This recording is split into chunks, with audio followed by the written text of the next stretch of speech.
Quem nasceu em situação desvantajosa deve resistir tenazmente à tentação da autopiedade. Lamentar a si próprio é diluir a capacidade interior de vencer. Sua felicidade individual depende em larga medida do êxito em proteger-se e a sua família das más consequências da bisbilhotice. Não vejo o mal, não fale o mal, não ouça o mal, não pense o mal e não sinta o mal.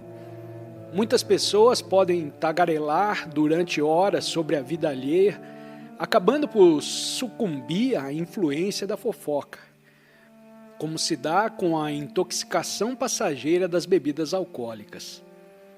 Não é estranho que alguém discorra longamente, alegremente, mordazmente sobre os defeitos dos outros e não possa ouvir a mínima referência aos seus próprios erros? Da próxima vez que você sentir vontade de falar sobre as fraquezas morais e mentais de seus semelhantes, comece de imediato a enumerar em voz alta as suas próprias, por apenas 5 minutos, e veja o que acontece. Se não gosta de falar dos seus defeitos, se isso o magoa, mais magoado deveria sentir-se por dizer coisas injustas e danosas a respeito dos outros. Impeça-se, e aos membros de sua família, de falar mal do próximo. Alardeando a fraqueza de uma pessoa, você não a ajuda em nada. Ao contrário, a irrita ou a desencoraja, envergonhando-a talvez para sempre e fazendo-a desistir de melhorar. Quando roubamos a alguém o senso de dignidade, amesquinhando-o abertamente, mergulhamos no desespero. O homem caído tem plena consciência de sua debilidade.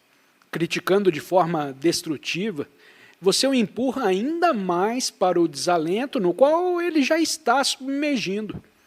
Em vez de papaguear a seu respeito, ampare-o com palavras ternas, estimulantes. Só quando se pede ajuda é que a assistência espiritual e moral deve ser oferecida. Aos filhos e entes queridos você pode, a qualquer tempo, dar sugestões amistosas e contidas, eliminando assim sua timidez e seus melindres. Não julgueis para que não sejais julgados, pois com o critério com que julgardes, sereis julgados, e com a medida que tiverdes medido, vos medirão também. Há muita sujeira a remover do seu próprio lar mental. Não se permita tagarelar sobre a sujeira da mente alheia, mas ocupe-se em combater as fraquezas da sua própria vida. Em silêncio, cure-se do desejo de criticar e, uma vez livre da condenação e da bisbilhotice, ensine os outros a serem melhores, lhes dando o bom exemplo de um coração dedicado. Palavras ásperas, proferidas num assomo de emoção, lembram um incêndio que se alastra pela floresta da amizade, queimando todas as ervas verdes do relacionamento cortês e dos pensamentos generosos. Pessoas embriagadas de excitação e escravas da cólera são incendiárias emocionais, que ao menor desafio acendem os fósforos das palavras raivosas e põem fogo à paz das almas. Assim como os incêndios florestais causam prejuízos de milhões de dólares ao país, assim os incendiários emocionais, incinerando a felicidade de milhões de pessoas inteligentes, provocam danos incalculáveis ao pensamento criativo, desgastando enormemente as energias nervosas humanas. Para ser delicada, a pessoa não precisa concordar com tudo. Quando discordar, você deve permanecer calmo e mostrar-se gentil. Ficar encolerizado e descontrolado é uma fraqueza humana, mas segurar as rédeas do temperamento e da fala é uma força divina. Não importa o que o provoque, controle-se. Com um silêncio calmo, ou mesmo palavras autenticamente bondosas, mostre que sua delicadeza é mais forte que a irritação do interlocutor.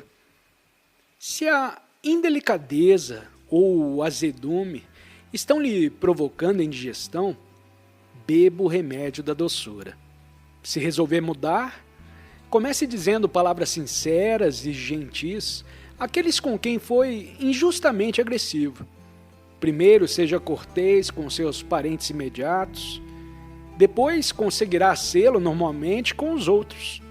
A felicidade tem seus alicerces no altar da compreensão e da polidez. Palavras grosseiras matam impiedosamente antigas amizades e a harmonia dos lares. Tire-as para sempre dos lábios e torne sua vida familiar livre de tribulações. Palavras doces e sinceras são néctar para as almas sedentas. Elas cabem em toda parte. Palavras doces geram felicidade nos amigos, inimigos, igrejas, escritórios e etc. As pessoas se sentem aliviadas quando uma pessoa rabugenta deixa o recinto, e contentes quando um amigo sincero e polido aparece. As pessoas temem as doenças degenerativas que afligem o corpo, mas poucas buscam seriamente a cura quando contrai a apavorante moléstia psicológica do ciúme. Shakespeare chamava de câncer que corrói as raízes do amor. Mas é pior que isso. O ciúme epidêmico pode afetar a mente de todas as nacionalidades. Ele é a tuberculose matrimonial. Devora a vida feliz e saudável dos casais, acabando por destruí-la com hemorragias de suspeita. Brigas contínuas são como crises de bronquite que vão afetando os pulmões da felicidade. O ciúme é também a tuberculose dos negócios. Quando ele invade essa esfera, os tecidos da cooperação e da unidade, que são a essência de uma empresa, começa lenta ou rapidamente a deteriorar-se. Toda organização política e religiosa deve precaver-se contra essa doença degenerativa. Defenda sua felicidade de tamanha devastação. Se você é escravo dos sentidos, não pode ser feliz. Se é senhor dos desejos e apetites, poderá sê-lo verdadeiramente. Se come em excesso, se cobiça algo contrário à sua consciência, se age mal, atiçado pelos sentidos, contra a vontade do eu interior, então, em definitivo, nunca será feliz. Os escravos dos sentidos descobrem que seus maus hábitos os compelem a fazer coisas que acabam por prejudicá-los. Maus hábitos arraigados anulam a força de vontade toda vez que ela tenta tomar as rédeas e conduzir os pensamentos para o reino da ação correta. O remédio consiste em resgatar a força de vontade das garras dos sentidos. Ceder aos maus hábitos é torná-los ainda mais fortes, enfraquecendo ao mesmo tempo o poder da vontade. Combata os maus hábitos da cólera, da censura, do ciúme, do medo, da inércia, da gula ou qualquer que seja a sua fraqueza, não permitindo que a tentação vença a sua força de vontade. Quando decidir fazer algo que sabe ser absolutamente correto, vá adiante a todo custo. Isso dará à sua vontade, guiada pela sabedoria, mais poder sobre os maus hábitos. Esqueça os fracassos materiais, a indiferença espiritual, a fraqueza mental e moral, as meditações incompletas do ano passado, utilizando sua vontade de prosperar, exercitando o autocontrole e meditando profundamente até entrar em contato real com Deus. Quase todas as almas são escravas dos sentidos. que se localizam na superfície do corpo. A atenção da alma é desviada do seu reino interior, na medula, no olho espiritual e nos chakras, para as regiões exteriores do corpo, onde a cobiça, a tentação e o apego mantêm suas fortalezas. O devoto que quer conduzir a rainha alma para longe das moradas de miséria dos sentidos, descobre não fazer isso sem provocar um violento embate entre os soldados dos sentidos e os guerreiros divinos da alma. Se você não tem suficiente força de querer, procure aumentar sua força de não querer. Quando estiver à mesa de jantar e a senhora gula tentar convencê-lo a comer mais do que deve, anestesiar seu controle e lançá-lo ao poço da indigestão, tome cuidado. Após ingerir a quantidade e a qualidade certas de alimento, diga a si mesmo: não quero comer mais. Levante-se da mesa e vá embora. Se alguém o chamar dizendo: ei, João, volte e coma mais um pouco, não vá perder a deliciosa torta de maçã. Responda apenas: não quero.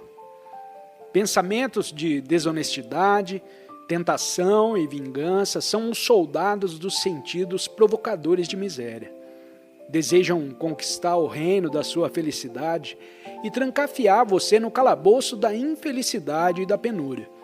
Quando os soldados dos maus pensamentos se juntarem para atacar sua paz interior, desperte os guerreiros espirituais da luz, honestidade e autocontrole e trave uma batalha renhida.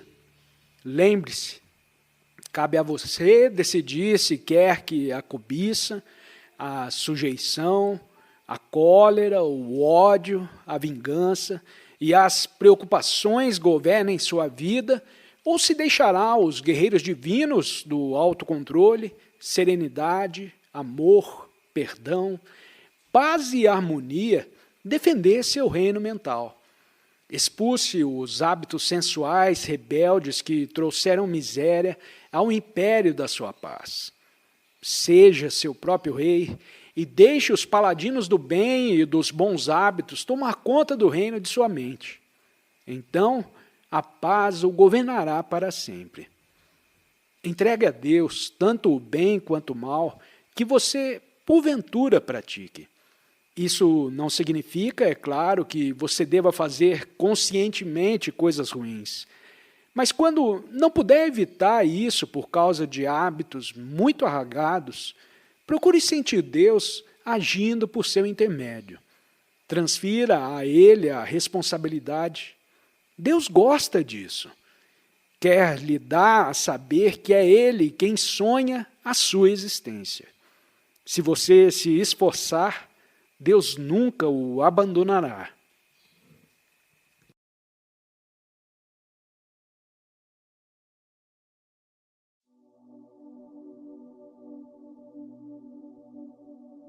Envie seus pensamentos de amor e boa vontade aos seus entes queridos sempre que se sinta inclinado a isso. Mas faça-o pelo menos uma vez por ano. Talvez em algum aniversário especial. Lhes diga mentalmente: nós nos encontraremos de novo no futuro e continuaremos a desenvolver nosso amor divino e amizade mútua. Se você lhes enviar agora, o tempo todo, seus pensamentos amorosos, algum dia vocês certamente se encontrarão de novo. Você saberá que esta vida não é o fim, mas apenas um elo na eterna corrente de seu relacionamento com os entes queridos. O oceano do Espírito se tornou a pequena borbulha de minha alma, seja flutuando no nascimento ou desaparecendo na morte, no oceano da percepção cósmica. A pequena borbulha de minha vida não pode morrer. Eu sou consciência indestrutível, protegida no seio da imortalidade do Espírito.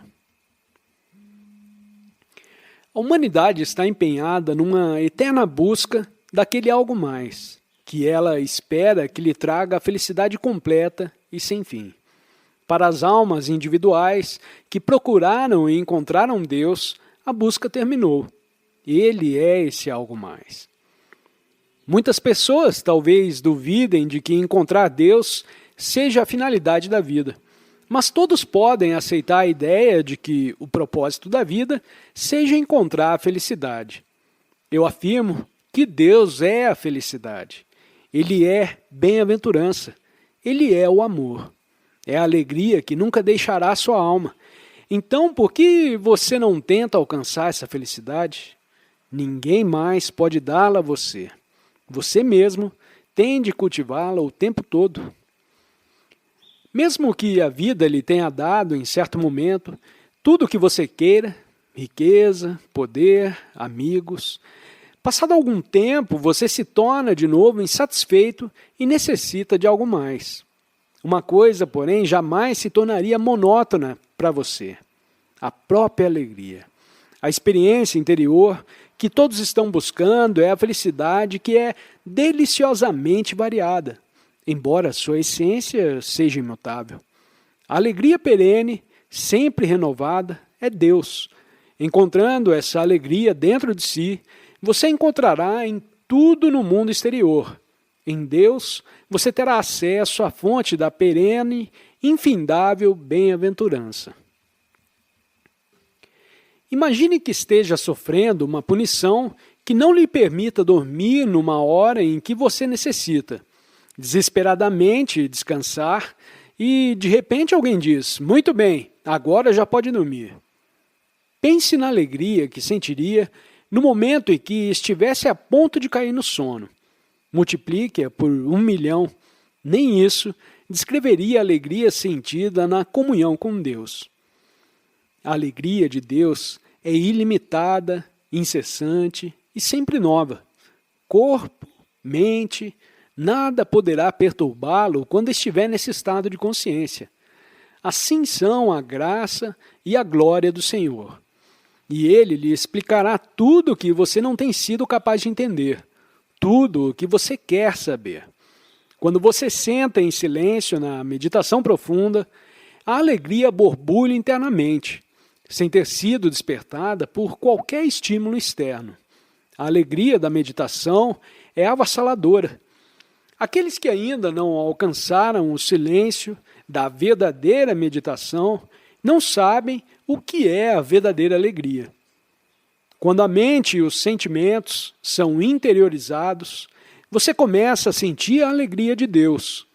Os prazeres dos sentidos não perduram, mas a alegria de Deus é sempre eterna, é incomparável. Tudo tem o seu lugar, mas desperdiçar tempo à custa de sua verdadeira felicidade não é bom. Abandonei todas as atividades desnecessárias de modo que pudesse meditar e tentar conhecer Deus, de modo que pudesse permanecer dia e noite na sua divina consciência. Pouquíssimos de nós sabem o quanto se pode alcançar na vida, vivendo-a adequada, sábia e parcimoniamente. Economizemos nosso tempo. A existência se esgota antes que despertemos, e por isso não compreendemos o valor do tempo imortal que Deus nos deu. Não desperdice seu tempo em coisas vãs. Um grande número de pessoas ocupa-se com atividades inconsequentes. Se você lhes pergunta o que tem feito, geralmente dizem: tem estado atarefado o tempo todo. Porém, mal se lembram com o que estiveram tão ocupadas. A qualquer instante você pode ser solicitado a deixar esse mundo. Terá de cancelar todos os seus compromissos. Por que então dá prioridade a atividades que o impedem de dedicar tempo a Deus? Não é sensato. É por causa de Maya, a rede da ilusão cósmica atirada sobre nós, que nos envolvemos com interesses mundanos e esquecemos o Senhor.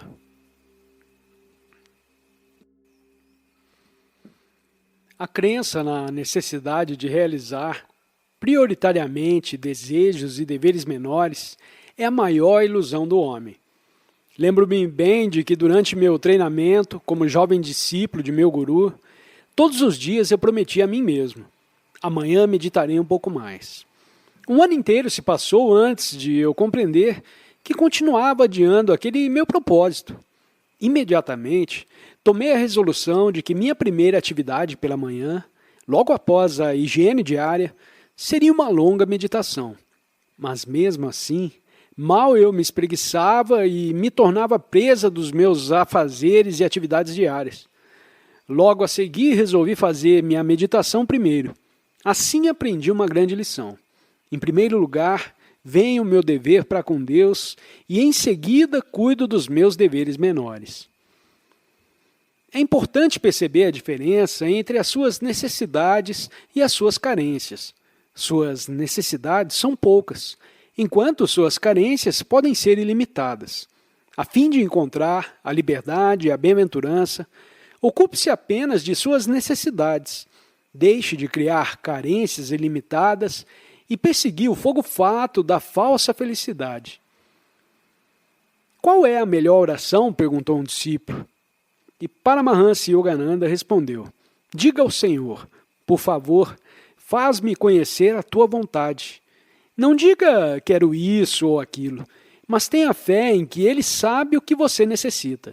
Você verá que consegue coisas muito melhores quando Ele escolhe por você. Se você não consegue ter um pequenino brinquedo material pelo qual tem paixão, não fique ressentido com Deus. Às vezes é bom não ganharmos aquilo que desejamos. Quando o Pai Divino percebe que seus filhos impulsivos querem mergulhar nas chamas de desejos excessivos ou equivocados, atraídos por seu brilho, Ele tenta protegê-los de se queimarem. Deus diz: quando meus filhos pensam que não recebem de mim qualquer resposta às suas preces, é porque não sabem que eu sempre respondo, só que diferentemente do que esperam de mim. Nem sempre responderei de acordo com os seus desejos, enquanto não tiverem alcançado a perfeição. Somente quando forem perfeitos é que seus pedidos serão o tempo todo guiados pela sabedoria. Não é errado dizer ao Senhor que queremos algo, porém demonstramos fé muito maior se dissermos simplesmente: Pai Celestial, sei que Tu prevês todas as minhas necessidades, sustenta-me de acordo com a Tua vontade. Se, por exemplo, um homem ansioso por ter um carro rezar com bastante intensidade, ele o receberá, mas possuir um carro pode não ser a melhor coisa para ele. Às vezes, o Senhor nos nega pequenos desejos porque pretende nos conceder dádivas maiores. Confie mais em Deus. Acredite que aquele que o criou há de sustentá-lo. Deus me provou que, quando está comigo, todas as necessidades da vida se tornam desnecessárias. Consciente disso, você se torna mais saudável, mais alegre, mais generoso do que a média das pessoas, em todos os sentidos. Não busque as coisas pequenas. Elas o desviarão de Deus. Comece sua experiência agora. Simplifique a vida e seja um rei. A pessoa comum é influenciada pelo seu ambiente mundano. O homem de concentração molda sua própria vida. Planeja o seu dia e constata que, ao fim dele, seus planos foram executados. Ele se encontra mais próximo de Deus e de seus objetivos. O homem fraco planeja muitas coisas maravilhosas, mas ao fim do dia percebe que foi vítima das circunstâncias e dos maus hábitos. Tal pessoa geralmente põe a culpa em todos, menos em si mesma. Lembre-se, não culpe pessoa alguma, exceto a si mesmo, pelas suas dificuldades. Se decidir controlar as circunstâncias da sua vida, segundo a lei, elas se ajustarão de acordo com essa decisão. Afinal, você tende a aprender a levar uma vida controlada. Você é o senhor de cada momento de sua vida. Suponha que você diga a si próprio: a partir de hoje encontrarei tempo para meditar. Faça-o. Sente-se por alguns minutos, pelo menos. No dia seguinte, resolva permanecer um pouco mais de tempo em meditação. E no outro dia, a despeito dos obstáculos, faça um esforço ainda um pouco maior. Enquanto sua consciência não estiver convencida da absoluta importância de Deus, você não o encontrará. Não permita que a vida o engane. Adquira os bons hábitos que conduzem à verdadeira felicidade.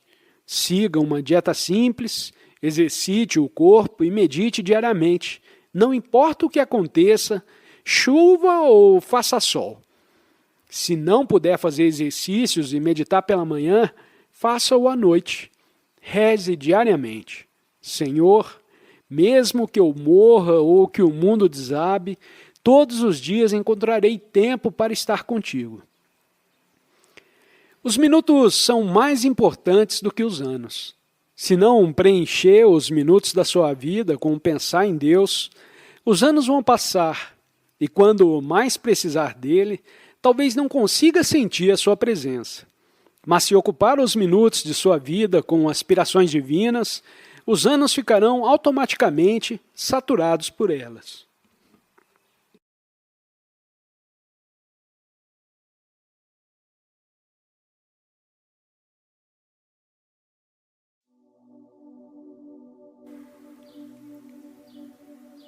Um casal me comunicou que desejava ter um filho espiritualizado.